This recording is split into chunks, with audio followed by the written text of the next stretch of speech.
us. So the development of these hypersonic weapons, I think Russia's the only country that has them, right? Can you elaborate on exactly what they are and what they do? Something like 5 times the speed of sound they travel at, right?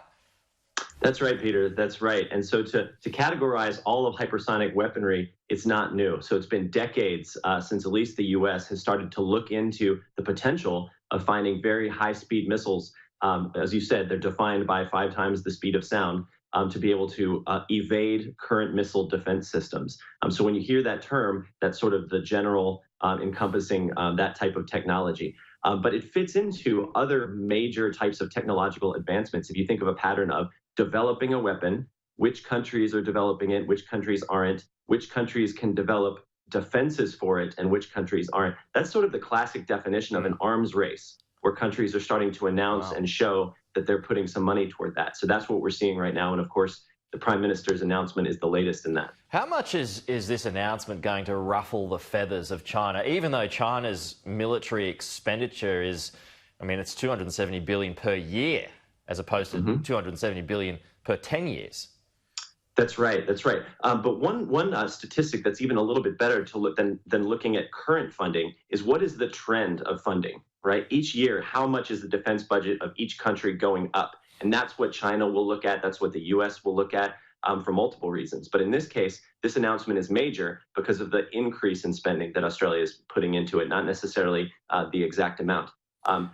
How much it ruffles China's feathers, I would just think of, in our line of work, we like to think of ourselves, what if you're an advisor to, let's say, President Xi?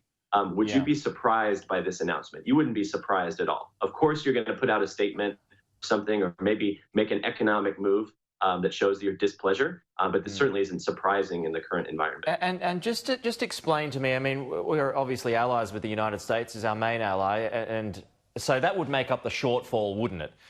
If we did come to blows, if there was war that did all of a sudden break out with China, we would be backed by the American military machine and its Pacific Fleet, right? Yeah, so look at the summary here very, very quickly. One of the first announcements is $500 million of this new Australia defense spending going into long-range anti-ship missiles. The reason that's important is because you're not going to be able to keep, let's say, China's fleet from entirely coming to Australia, but you might be able to deter or hold them off long enough with that type of missile until the U.S. Would come in, and that is part of the defense spending. So for relative scale here, right, the U.S. defense budget is about $700 billion, which is about half the GDP of Australia.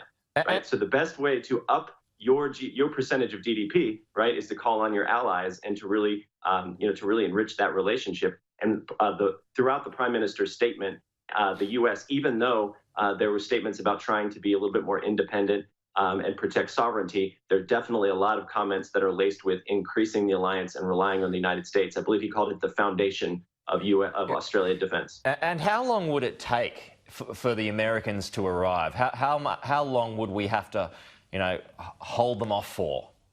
Yeah, well, that depends. I mean, it could be a matter of days, depending on what type of assets you're talking about moving into the theater. But this is why the U.S. is globally deployed, right? I mean, what we usually do is we say, well, within 24 hours you could get a certain amount. Within 48 hours you get a certain amount, and it really depends on how quickly they can get there. But it's a matter of weeks. If not, maybe 1 or 2 weeks. But that's the question: is like where forces are forward deployed. And anytime they talk about forward deployment and where the ships or soldiers might be forward deployed, that features into this calculation.